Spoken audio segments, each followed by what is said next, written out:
Começa agora. Gol Rádio Clube. Gol Rádio Clube. 100% esporte. 100% você.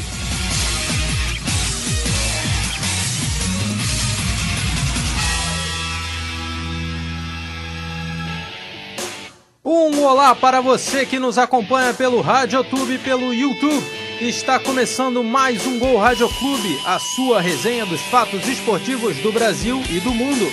Este programa é gravado no Audiolab, Laboratório de Áudio da Faculdade de Comunicação Social da UERJ, sob supervisão do professor Marcelo Kishinevski.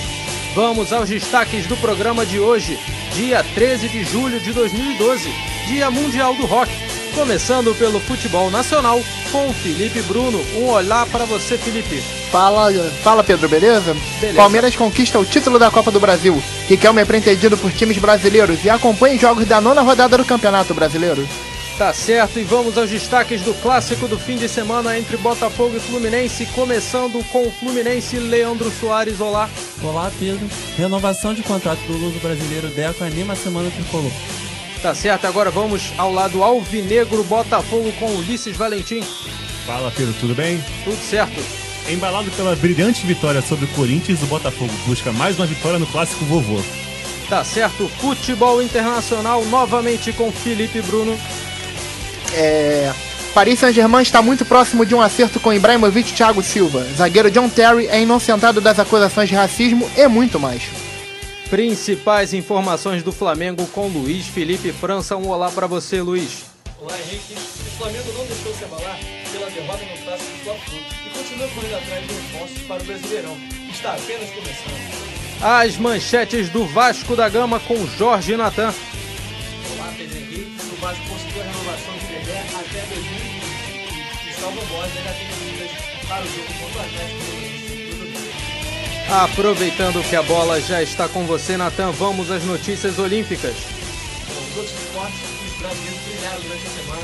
Tomás Belucci, Felipe Massa, Anderson Silva e o basquete fizeram bonito. Isso e muito mais você confere agora no Gol Rádio Clube, que já está no ar. Gol Rádio Clube. Gol Rádio Clube. Audiolab.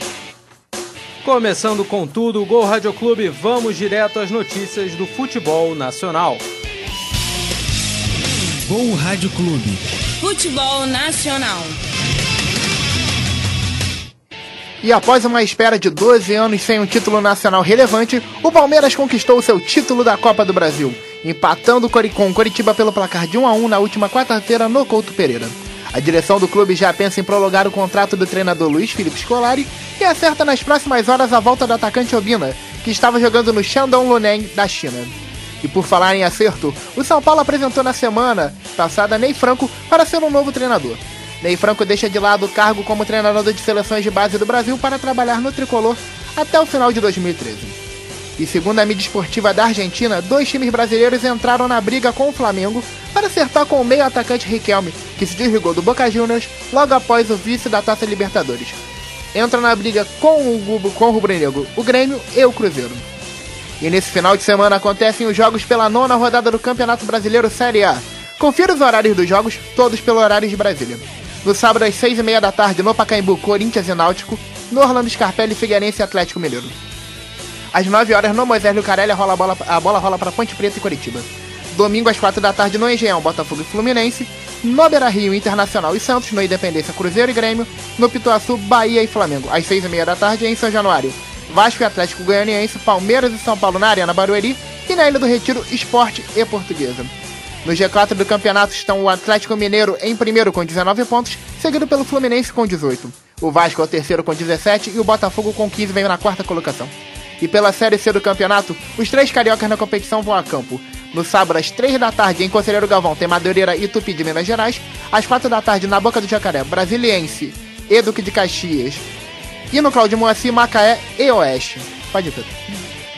Valeu Felipe e Bruno. E continuando a falar de Brasileirão, tem clássico vovô na próxima rodada. Botafogo e Fluminense, começando com as notícias do Alvinegro. Botafogo.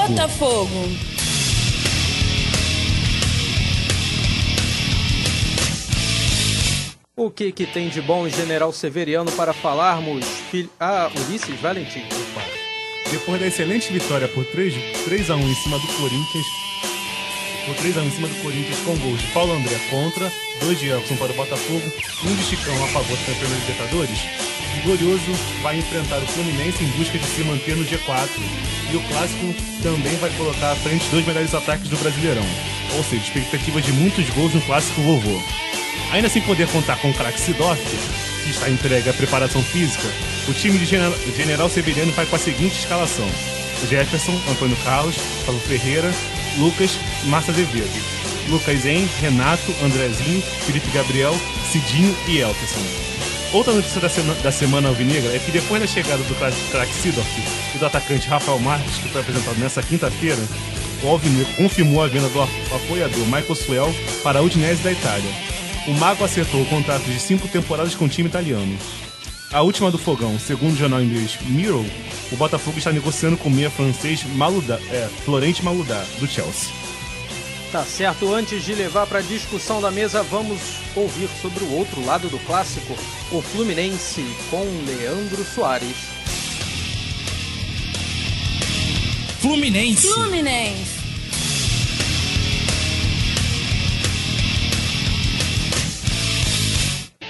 Leandro, o que se passa nas Laranjeiras? Olá, Dido. Depois da vitória por 1-0 no Fla-Flu, Fla-Flu Centenário, o tricolor carioca se prepara para enfrentar o clássico contra o Botafogo neste domingo às 4 da tarde no Engenhão. O Fluminense vai disputar o clássico vovô com os desfalques do goleiro Diego Cavalieri, que foi vetado pelo departamento médico, e do maestro do time Deco, que está suspenso. Os prováveis substitutos serão o goleiro Ricardo Berna e o apoiador Wagner. A tendência é que o Fluminense vai em campo com Diego Cavalieri, o Wallace, Gum, Anderson e Carlinhos. No meio, Edinho, Jean, Wagner e Thiago Neves. No ataque, Fred e Samuel. As boas notícias da semana tricolor foram as renovações de contratos do apoiador Deco até dezembro de 2013, com a possibilidade de ampliação por mais um ano, do volante Valência, do zagueiro Gum e dos atacantes Samuel. Além desses, o Fluminense tenta viabilizar um acordo com o Al Jazeera do Emirados Árabes para a permanência do atacante Rafael Sobis. No entanto, entre o clube e o jogador está tudo certo. O impasse está em que o Al Jazeera não aceita emprestá-lo novamente, mas sim vendê-lo em definitivo. Valeu, Leandro. Vamos lembrar que meu nome não é Diedro, meu nome é Pedro Henriques. Muito prazer, meu amigo. Desculpa. Vamos lá, botar na mesa clássico, vovô, Botafogo e Fluminense. Dá pra dizer que tem algum favorito? Eu acho que os dois times vêm bem forte para esse clássico. Primeiro que o Botafogo teve uma boa vitória contra o Corinthians, jogando bem, e o Fluminense não fez uma boa partida contra o Flamengo, mas ganhou, né? E ao longo do campeonato o time do Fluminense vem acertando. Eu acho que não tem favorito. E essa história do Maludá, que o Ulisses trouxe pra gente, eu acho que é muito daquilo que agora a mídia internacional descobriu o Botafogo no Brasil, né? O Sidorf veio e agora qualquer transferência que tiver, eles vão botar o Botafogo no meio do Flamengo, no meio do São Paulo, no meio dos times já mais consagrados lá fora. E o Maludá parece que já teve uma certa negociação com o Vasco também, né? Aqui no Rio, pode ser que pinte, ou no Vasco ou no Botafogo. E o Santos também tá atrás dele. No Santos também, Maludá. Tá certo, valeu. Então, Sidorf de um lado e Deco do outro. Dá pra dizer... O Sidorf não joga. Nem o Deco. O Deco também não joga. O Deco está suspenso, o Wagner vai substituí-lo. Eu acho que vai ser um bom reforço pro Fluminense, acho que vai jogar bem, porque quando o Deco ficou fora, nas primeiras partidas do Brasileiro, o Wagner realizou boas partidas. O Sidorf de um lado vendo televisão e o Deco do outro também, né? Cada um na sua casa, assistindo, comendo a pipoquinha. Vai ser um bom clássico. Eu acredito que esse jogo vai ser empate. Tá certo, cara. Eu acredito que não, cara. Eu acho que o time que venceu o outro vai ferrar com a vida do time, porque é difícil. Quando você perde um clássico, pode estar tudo bem, que começa a ter pressão, começa a ter cobrança. Mas eu acho que pro lado do Botafogo não vai ter tanta, porque ainda vão estar na espera do Sidorf. Pode ser, exatamente. Eu só achei estranho esse ataque do Fluminense com 2 centroavantes, com Fred e Samuel. O Wellington nem teve alguns problemas durante a semana, problemas físicos, aí o Abel Braga resolveu colocá-lo no banco. Pode ser até que ele jogue, né? Mas só que no segundo tempo, mas devido a esses problemas físicos que ele teve durante a semana, ele vai ficar no banco. Tá certo, então confirma pra mim, o jogo é no Engenhão, Que horas, que O jogo dia? é no Engenhão, domingo, às 4 da tarde. Tá certo. Então tá marcado. E saindo um pouco do Brasileirão, vamos falar de futebol internacional. Gol Rádio Clube. Futebol internacional. E nessa última quinta-feira, o Paris Saint-Germain da França mexeu com o mundo do futebol, apresentando uma proposta para o Milan de aproximadamente 162 milhões de reais para contratar o atacante sueco Ibrahimovic e o zagueiro brasileiro Thiago Silva. Jornais italianos garantiram a confirmação da compra, porém as bases salariais ainda não foram acertadas. O zagueiro do Chelsea da seleção inglesa John Terry foi nesta sexta-feira inocentado das acusações de racismo contra o jogador Anton Ferdinand do Queen's Park Rangers no último dia 23 de outubro, no dia 23 de outubro de 2011. O caso gerou um certo desconforto na seleção inglesa, que culminou na perda da braçadeira de capitão de Terry e na demissão do treinador Fábio Capello. E falando em Fábio Capello, o treinador italiano deve acertar essa semana sua ida para a seleção russa. O contrato terá duração até o final da Copa de 2014. E o técnico campeão inglês da última temporada, o italiano Roberto Mancini, acertou nessa semana a sua renovação de contrato com o Manchester City da Inglaterra até o meio de 2017. Mancini deverá receber por ano aproximadamente 23 milhões de reais. Tá certo, aproveitando a presença aqui do nosso amigo Jorge Natan, que é da editoria de futebol internacional da Globoesporte.com, fala pra gente, Natan, o que tem de bom nessa semana? Eu acho que o destaque foi justamente essa proposta do PSG, né? Eles tinham chegado junto ao Thiago Silva há 2 semanas, o Thiago Silva renovou com o Milan até 2017, e agora eles voltaram atrás dos dois, Ibrahimovic e Thiago Silva. Acredito que o acerto com o Thiago Silva já esteja certo em termos de bases salariais, etc. Mas parece que o Ibrahimovic está pedindo muito alto. Mas é aquilo, o PSG está disposto a gastar muito porque vai disputar a Liga dos Campeões na próxima temporada e quer surpreender, que nem o Manchester City fez há algumas temporadas, o Chelsea, etc. Lembrando que o Paris Saint-Germain foi o segundo colocado do campeonato francês da última temporada, né? Só perdeu pro Montpellier. Isso pro modesto Montpellier. É isso que eu ia falar. Você investiu muito dinheiro pra perder pro Montpellier, que não era nada no futebol francês. Mas o PSG ainda tava engatinhando, eles meio que erraram a mão na contratação, trouxeram, por exemplo, o zagueiro Alex, né? E a melhor contratação do PSG foi justamente pra ficar no banco, que foi o Carlo Ancelotti. E tá certo, e confirmem pra mim, mas o Leonardo também está no PSG, não é isso? Ele é diretor esportivo. Ele faz a mesma função que ele fazia no Milan antes dele ser técnico, era diretor esportivo, diretor... E é justamente ele que tá fazendo esse meio de campo aí pra tentar trazer os dois jogadores.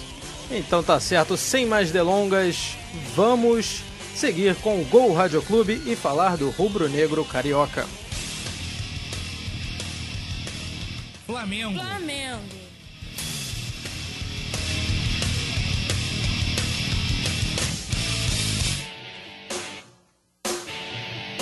Tudo o que acontece com o Flamengo na voz de Luiz Felipe França.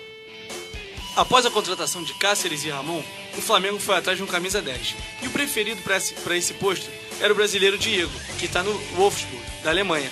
Mas o Mengão, devido a razões salariais e contratuais, não conseguiu convencer ao clube alemão a emprestar o jogador. Também nessa semana, o rubro-negro voltou a conversar com o zagueiro Juan, que está em pré-temporada com a Roma, na Áustria.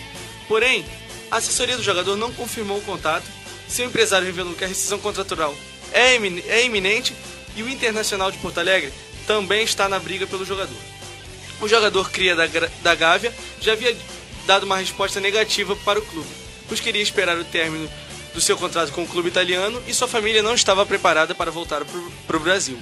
O Flamengo tem uma semana para resolver suas contratações, lembrando que a janela internacional fecha na próxima sexta-feira, dia 20 de julho. E o time que enfrentará o Bahia já foi definido com a ausência de Wagner Love e Botinelli, que estão suspensos, e o zagueiro Marcos Gonzalez, que sofreu uma lesão no jogo contra o Fluminense. O time foi escalado na defesa com Paulo Vitor, Luiz Antônio, Marlon, Arthur Sanches e Ramon, que aguarda o seu nome aparecer no bid da CBF. O meio-campo formado por Ayrton, Ibson, Renato e Adrian. E no ataque, David e Hernani. O jogo ocorrerá no domingo, em Salvador, às 4 horas da tarde. Tá certo, o Flamengo nas últimas janelas de contratação trouxe nomes como Ronaldinho, como Wagner Love, e nessa não tá animando muita torcida, não é isso mesmo? Eu acho que tá havendo bastante competência assim, da diretoria, até porque a janela no Brasil está efervescente, né? Já trouxeram o Sidorf, já trouxeram o Forlan, agora estão especulando o Maludá, especulando o Juan. Eles estão trazendo grandes jogadores e o Flamengo tá vendo isso à parte. Ele está tentando uma cartada só, por exemplo, usou todas as suas forças para tentar trazer o Diego, agora vai tentar usar todas as suas forças para trazer o Riquelme, mas acho que não é bem assim. O Flamengo tem que ter um pouquinho mais de visão nas horas das contratações e alguma coisa está errada quando os melhores reforços do time são o Cáceres e o Ramon. Eu acho que o que aconteceu de errado no Flamengo nessa temporada foi o seguinte, foi a vinda do Ronaldinho Gaúcho pra cá em relação à questão salarial. O Ronaldinho Gaúcho ganhava aproximadamente 1.250.000, né? 1.250.000. Isso foi o que o Diego pediu. E convenhamos que o Diego nunca teve futebol pra isso. Eu acho que o Flamengo, nesse tempo, dando salário pro Ronaldinho Gaúcho ou não dando salário para o Ronaldinho Gaúcho, criou um mimo nos jogadores que são considerados craques hoje. Isso é um problema. O Flamengo talvez não consiga trazer algum jogador de bom nível por um salário abaixo de 500.000. E isso vai inflacionar o time. Sem contar que ele dava esse salário assim, vamos colocar entre aspas, né? Porque o Flamengo não tinha condições de pagar 1.200, tanto que o Ronaldinho Gaúcho está na justiça, né? Cobrando os atrasados. O Flamengo, o Joel disse que busca um camisa 10, mas se o Flamengo não conseguir, ele disse que confia nos garotos, né, da base. Acho que é muita pressão, né, em cima do Matheus, o filho do Bebeto e do Adrien, que não tem mostrado que tem sentido essa pressão, mas também a gente não pode depositar nele todas as forças e toda a esperança de uma torcida. E a gente vê que o Joel vai acertar, né, colocando o Adrien no meio campo, porque na última partida ele jogou como centroavante, posição que ele acha que nunca atuou. E o Ney Franco, que foi treinador dele na seleção de base, falou que ele é meio campo e ponto final. Tá certo, mas dá pra culpar a diretoria do Flamengo de não conseguir trazer tantos nomes assim, já que tá devendo a Deus e ao mundo até pros jogadores que estão vestindo a camisa ainda? Dá sim. Primeiro pelas diversas alterações na diretoria de futebol, né? No setor de futebol do clube. Passou por diversas mudanças, muita gente já ocupou o cargo e agora está nas mãos do Zinho, que chegou meio que tarde para tentar resolver os problemas. Ele tem se mostrado um bom profissional, mas ele, meio que a imagem do Flamengo ficou suja depois da saída do Ronaldinho. É meio difícil você acreditar que algum clube vai pagar tanto dinheiro para você depois de não ter pago nada pro cara que já foi o melhor jogador do mundo. Eu concordo com o Natan, eu acho que o Flamengo está devendo esse dinheiro todo por causa de sua má gestão. Então tá certo, então a culpa é da gestão. Não é isso? Lembrando que tem eleições, né, no final do ano, né? Mas aí que é um certo ponto. Aí você para e vê eleições. Seria uma mudança, né? Mas aí você vê quem tá fazendo chapa.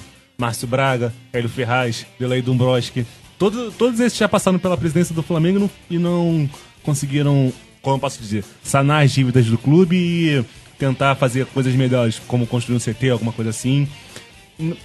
A gente não consegue ver um horizonte tão bom assim nessas eleições rubro-negras. Ao que parece, Ninho do Urubu tá caminhando, né? E se você pensar que num governo barra Márcio Braga barra Delaí, o Flamengo foi campeão. Verdade, né? Mas foi um título, como posso dizer assim, episódico, esporádico. Não foi uma coisa assim, não foi uma coisa fruto de um bom trabalho. Foi uma arrancada sensacional que o Flamengo teve. Não veio de um trabalho a longo prazo. No Flamengo não tem isso, infelizmente. Na verdade, a gestão da Patrícia sofre muito com isso, né? Além da falta de sorte, que tem que acompanhar o dirigente sempre, ela sofre com a falta de visão dentro do futebol. Então, assim, ela não consegue ganhar os títulos, ganhou apenas um carioca. E essa visão dela de investir nos outros esportes, de investir no clube, na estrutura, no patrimônio, que o Flamengo não vai perder, que é, por exemplo, o CT, ela consegue fazer uma boa gestão nesse sentido, mas na gestão que ela consiga ter uma imagem boa diante da torcida, ela não consegue, que é justamente futebol. Então tá certo, fechando o círculo dos times cariocas no Gol Radio Clube de hoje, vamos a São Januário. Vasco.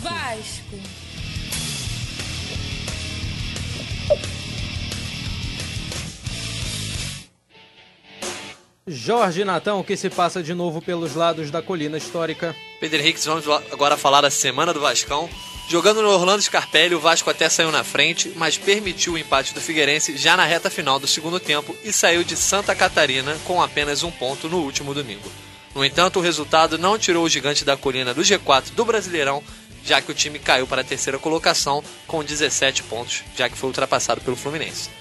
Bom, a melhor notícia da semana veio mesmo fora dos gramados. Diante das intensas especulações da imprensa europeia quanto ao interesse de alguns gigantes em Dedé, o Vasco se apressou e assegurou a renovação de contrato com o zagueiro. Agora, o vínculo do mito com o gigante da colina vai até 2015 e sua multa rescisória passa a ser de 70 milhões de reais. Além de pedir a saída de Dedé, pelo menos por enquanto, o Vasco trouxe um reforço para a disputa do restante do Brasileirão. O meio Wendel, de 30 anos, foi apresentado na última quarta-feira. O jogador, que teve passagens por Cruzeiro e Santos, estava no Al-Shabaab da Arábia Saudita. Já Diego Souza divulgou um comunicado oficial nesta sexta-feira, afirmando que recusou a proposta do Al-Ittihad da Arábia Saudita. O meia ainda tem uma proposta do Al-Ahly, do Catar, e admitiu que ainda existem chances de que saia do Vasco até o final da temporada. No entanto, também levantou a possibilidade de renovar com o Gigante da Colina. Para o jogo contra o Atlético Goianiense no domingo em São Januário, o Vasco deve ter Diego Souza e Felipe no meio de campo. Quem ainda é dúvida para a escalação de Cristóvão Borges é o volante Eduardo Costa, que se recupera de uma pancada no pé esquerdo. Já na lateral esquerda, Thiago Feltri tem retorno garantido Pedro Henrique. Tá certo, o Vasco perdeu o Alan, perdeu o Rômulo, conseguiu manter o Dedé, mas o Diego Souza ainda tá na corda bamba. Dá pra dizer que o Vasco tem elenco para continuar a temporada jogando em alto nível, como jogou a Libertadores? Eu acredito que sim, né? Perdendo o Diego Souza ainda tem o Carlos Alberto. Em relação a meio atacante, né? O Vasco acertou com o Wendel, né?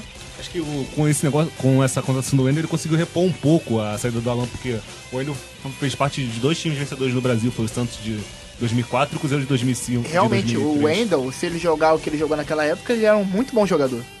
Ele é um volante canhoto que sabe sair jogando bem, né? É o que vai assumir a posição do Rômulo, do Alan ali. Então acho que precisa contratar mais um jogador ali pra posição, porque perdeu 2 jogadores que eram essenciais ali no esquema tático do time. Então tá certo, mas sejamos francos, o Dedé vale 70 milhões de reais? Não, mas é a questão da lei de oferta e procura. Eu acho que ele pode não valer isso, mas pode valer perto disso. Na verdade, isso é meio que pra assustar os clubes europeus. Agora, é aquilo.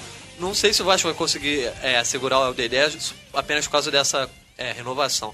O Thiago Silva acabou de renovar com o Milan e o PSG está em cima. E, inclusive, essa transferência lá na Europa pode influenciar na vida do Vasco, já que o Milan já afirmou que, caso o Thiago Silva deixe o clube, o Dedé é uma das opções. O Milan acho que vai perdendo um zagueiro da altura do Thiago Silva, vai querer repor com um zagueiro tão bom quanto o Thiago Silva, né? O Dedé não chega a se igualar ao Thiago Silva, mas tem um futebol que pode ali fazer a diferença. A grande questão é, o Vasco não quer vender o Dedé. Por isso colocou uma multa rescisória de 70 milhões.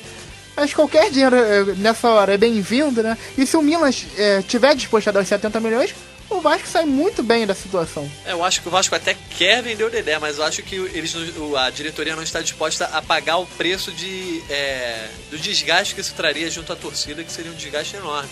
Realmente. E perdendo o Dedé também seria a perca de um ídolo, né? Do Vasco também, né? Porque um jogador tudo bem, mas perder um ídolo também é complicado às vezes, uma referência em campo. E se o Vasco vender o Dedé, quem entraria no lugar dele? Mas olha que o Vasco teria um dinheiro muito bom para contratar. Mas não temos outro zagueiro do nível do Dedé no mercado brasileiro, até no futebol internacional a gente não tem esse zagueiro. Não, mas não tô falando em relação ao zagueiro, tô falando em reforço. Tá certo, até porque a zaga do Vasco precisaria ser reforçada, porque todos os jogos que o Dedé saiu, a zaga do Vasco foi um Deus nos acuda, né? Sim, mas o Dedé demorou muito pra voltar a jogar o que ele tava jogando. E até agora não tá jogando. Isso que eu falo agora, né? Até agora ele não voltou a ser aquele futebol que ele teve de, às vezes, sair pro jogo e fazer gols lá na frente. Ele não voltou como foi dito como era o mito da colina. Tá certo, o Vasco joga às 6h30 do domingo em São Januário e ficou para o final, mas nós não esquecemos, vamos falar de esportes olímpicos. Gol Rádio Clube. Esportes olímpicos. E hoje ainda temos informações dos esportes olímpicos com Jorge Natan. Fala pra mim, Natan. Bom, hoje a gente vai trazer informações dos esportes olímpicos e também dos não olímpicos, já que vamos falar de MMA. Bom, o resumo da semana é o seguinte. Começou com Tomás Bellucci, que encerrou um jejum de mais de 2 anos sem títulos ao conquistar o Challenge de Braunschweig, na Alemanha, no último sábado, ao vencer o dono da casa, Tobias Kank, por 2-0. E sua boa fase persistiu no restante da semana. Bellucci chegou às semifinais do ATP de Stuttgart nesta sexta-feira com uma vitória sobre o alemão Cedric Marcel Stepp. Já na Fórmula 1, o brasileiro Felipe Massa conquistou sua melhor colocação na temporada ao ficar com o 4º lugar no Grande Prêmio de Silverstone, no último domingo. O australiano Mark Webber, da Red Bull, venceu a prova, seguido por Fernando Alonso e Sebastian Vettel. No mesmo dia, Roger Federer fez história ao conquistar o heptacampeonato de Wimbledon e voltar a ser o número 1 do ranking da ATP, deixando o sérvio Novak Djokovic para trás. O suíço derrotou o escocês Andy Murray por 3-0 e voltou a conquistar o Grand Slam, o seu 17º na carreira. No vôlei, a ponteira Mari foi cortada da delegação brasileira que irá aos Jogos de Londres. A jogadora criticou a decisão do técnico José Roberto Guimarães, que ainda tem 2 cortes a fazer na primeira lista divulgada. Já o basquete é só alegria. Em um jogo tenso, como pede a rivalidade entre os 2 países, o Brasil derrotou a Argentina por 91-75 e conquistou o título do Super 4. A vitória sobre os ex-campeões olímpicos dá moral para o time brazuca, que agora foca na Olimpíada. Inclusive o técnico Rubem Manhano definiu os 12 convocados para os Jogos de Londres ao cortar o último jogador da pré-lista, o pivô Augusto Lima Pedro Henriques. Tá certo, o Brasil jogou contra a Argentina e foi uma pancadaria, não foi isso? O jogo foi meio pegado, mas assim, a diferença no placar assustou, né? Apesar da Argentina estar sem Ginóbili, né? Mas eu posso falar que eu vi esse jogo, acho que o Brasil fez valer essa diferença, acho que foram 16 pontos. Que o Brasil, acho que ele perdeu aquele vício de só chutar bola de 3, ter defesa fraca. O Manhano trouxe uma diferença pro basquete brasileiro. Um jogo mais equilibrado, chutando quase aos 24 segundos e fortalecendo muita defesa. E você vê que esse time não tem tanta estrela assim. Tem o Nenê, tem o Thiago Splitter do Varejão, mas eles não se destacam tanto assim. É um jogo muito mais coletivo. Eu acho que o Brasil está no caminho certo para uma boa colocação em Atenas, no basquete. A gente espera que pelo menos a prata ou bronze, né? Porque o ouro vai ficar meio difícil. Se eu não me engano, a seleção dos Estados Unidos estava jogando ou ontem ou anteontem, eu não lembro. Foi um passeio, acho que foi 83-35 na República Dominicana. E teve algo engraçado essa semana que o Jordan estava contestando assim, a eficácia do time do Dream Team de 92 com o Dream Team dessa próxima Olimpíada, né? E tava contestando que o Brian nem tinha vaga naquele time. Não, se for parar pra pensar, ele não tinha vaga mesmo, não. Não tinha. Ele não dá pra vaga. comparar também, como comparar a seleção de agora com a seleção de 70, mas só pra fazer uma brincadeira aqui, Atenas também bem conhecida, mais conhecida como Londres. Atenas que eu falei? Um rapazinho, Ulisses Valentim. Desculpa. Essas coisas acontecem. Tá certo. Mas hoje nós ainda temos as notícias do MMA. Teve UFC no final de semana passada, não é isso, Nathan? Teve e empolgou bastante, né? Em um combate que atraiu a atenção do público brasileiro em plena madrugada, Anderson Silva não teve dificuldade para vencer Chael Sonnen no último sábado e manteve o título do cinturão dos médios do UFC. Invicto há mais de 6 anos, o brasileiro sofreu no primeiro round com um jogo de chão no americano, mas no segundo aproveitou o erro de Sonnen ao desferir uma cotovelada e castigou o desafeto com uma boa sequência de socos, conseguindo um nocaute técnico. Agora o Spider deve enfrentar o americano Chris Weidman, que surpreendeu ao vencer Mark Munhoz na quarta-feira e manteve seu cartel de invencibilidade no MMA Pedro Henriques. Tá certo, esse novo adversário aí do Sonnen, do Anderson Silva, o Sonnen já disse que tem tudo pra ganhar do Spider de novo, né? Olha, é difícil falar que na categoria dos médios tem alguém que tem tudo pra ganhar do Anderson, mas é um cara que nunca perdeu. Vai rolar uma expectativa em cima dessa luta, sim. O Dana White se mostrou surpreendido com o resultado da luta, né? Porque era esperado que o Mark Munhoz, que seria, no caso, o terceiro do mundo, depois do Chael Sonnen, venceria para enfrentar o Anderson e ganhou o Weidman. Eu acho que uma luta sempre tem um cara invicto, é sempre uma luta que gera muita expectativa. Aconteceu com o José Aldo e o Chad Mendes em janeiro. O José Aldo não teve nenhuma dificuldade para ganhar do Chad. E uma questão também interessante essa semana é que o Chael Sonnen anunciou que pode subir de categoria, né?